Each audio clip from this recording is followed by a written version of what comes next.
Welcome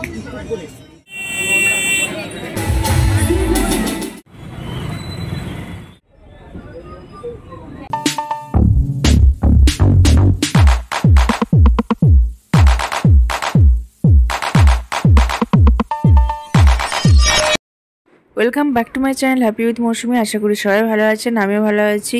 তো এটা হলো গণেশ চতুর্থীর পরের দিন রাত্রিবেলা। তো আমি বেরিয়ে পড়েছি এখন এখানে ভুবনেশ্বরের কয়েকটা ঠাকুর দেখার জন্য, যেগুলো একটু ভালো মানে পুজো হয়, যেগুলো চেনা জানা আছে যে প্লেসগুলো, সেই জায়গাগুলোতেই যাব।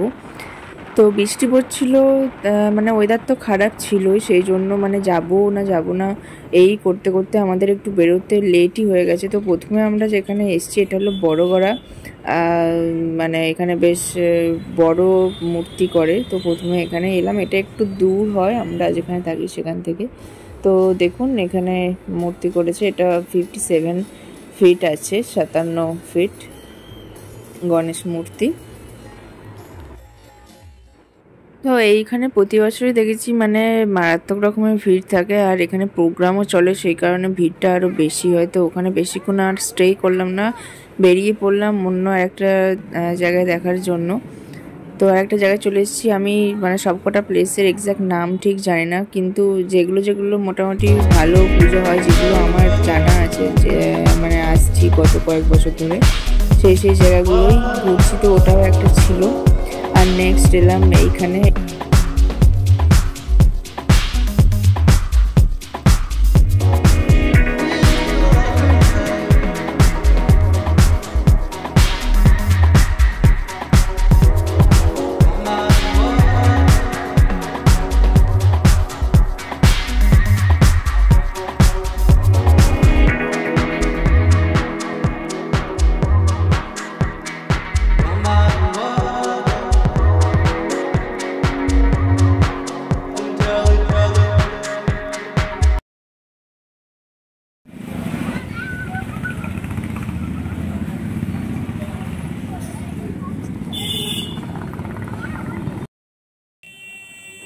নেক্সট আর একটা বড় মূর্তি, এটাও মানে জিজ্ঞাসা করে করে সন্ধান পেয়ে এলাম। এটা কত ফিট আমার ঠিক জানা নেই, কিন্তু এটাও বেশ মূর্তিটা হাইট বেশ বড়ই ছিল। আর এরপরে আর একটা মানে জায়গায় যাচ্ছি, নামগুলো ঠিক বলতে পারবো না, এটা মেবি যতদূর সম্ভব অশোকনগর ছিল। তো এখানে রামচন্দ্রের ওটা তৈরি করেছিল, লাইটিংটা ভীষণ ভালো লাগছিল। আর কিছু মানে দুটো তিনটে আর কি রাস্তা থেকেই দেখে নিয়েছি, কারণ নাভিনি প্রচণ্ড ভিড়ের জন্য, মানে রাস্তা থেকেই বাইকে করে দেখা যাচ্ছিল।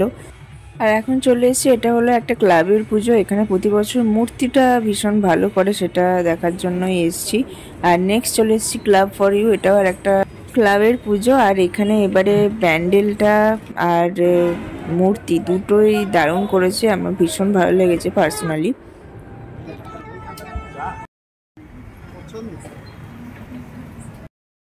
এখানে ভেতরে লাইটটাও খুব সুন্দর দিয়েছিল, খুব ভালো লাগছিল, মানে টোটাল ফুল অ্যাম্বিয়েন্সটা দারুণ ছিল। আর এরপর আমরা মানে গাড়ি থেকেই কিছু দেখে নিয়েছি, মানে ভেতরে আর যাইনি কারণ রাত হচ্ছিল, আর ভেতরে গিয়ে দেখলে আরও রাত হয়ে যেত, অনেকগুলো আর মূর্তি কভার করতে পারতাম না, সেই জন্য এগুলো আমরা রাস্তা থেকেই দেখে বেরিয়ে গেছি, একদম রাস্তার ধারেই ছিল।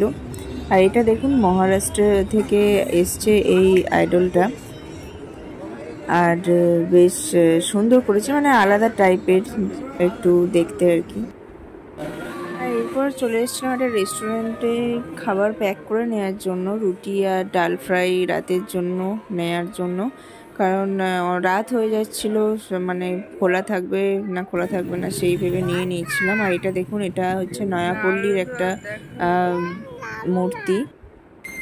আর এখন দেখতে যাচ্ছি হচ্ছে নোয়াশাইয়ের একটা মূর্তি, যেটা 56 ফিট করেছে, এটা মানে সোশ্যাল মিডিয়ায় খুব ভাইরাল হয়েছে, সেই জন্য আমরা জানতাম না, প্লেসটা সবার কাছ থেকে জেনে নিয়ে গিয়ে এখন যাচ্ছি, এটাই আমাদের লাস্ট, মানে এরপর আমরা বাড়ি চলে যাব। তো দেখুন এই হচ্ছে সেই আইডলটা, হাতে লাড্ডু। এখানে মানে এত রাতে আমাদের হয়ে গেছিলো, তাও ভালো রকম ভিড় ছিল। আর অনেকটাই রাত হয়ে গেছে, প্রায় 11টা বাজতে যায়। তো সেই জন্য আমরা আর দেখলাম না। এখনও অনেকগুলোই ছিল, মানে ধরে নিন এখন 5-6টা দেখা গেলে দেখা যেত, কিন্তু আমরা আর গেলাম না। কারণ যদিও দেখলে দেখা যেত, বাট দুটো প্রবলেম, একটা হচ্ছে ওয়েদার, যখন তখন বৃষ্টি চলে আসছিলো, আমি ছাতা নিয়ে বেরিয়েছিলাম যার জন্য। আর সেকেন্ড হচ্ছে কুট্টু বেশি রাত হয়ে যাচ্ছিলো, ও বাড়িতে এসে তারপর আর খেত না, তারপর ঘুমের প্রবলেম হতো। সেই জন্য আমরা ব্যাক করলাম আর কিছু পিকস শেয়ার করে দিলাম যেগুলো ভালো লেগেছে আমার। পার্সোনালি যেগুলো ভালো লাগে সেই পিক্সগুলো আমি শেয়ার করি। তো কেমন লাগলো ব্লগটি অবশ্যই জানাবেন। যারা নতুন দেখছেন তারা চ্যানেলটি সাবস্ক্রাইব করে দেবেন, আর যারা পুরনো দেখছেন লাইক শেয়ার কমেন্ট করবেন।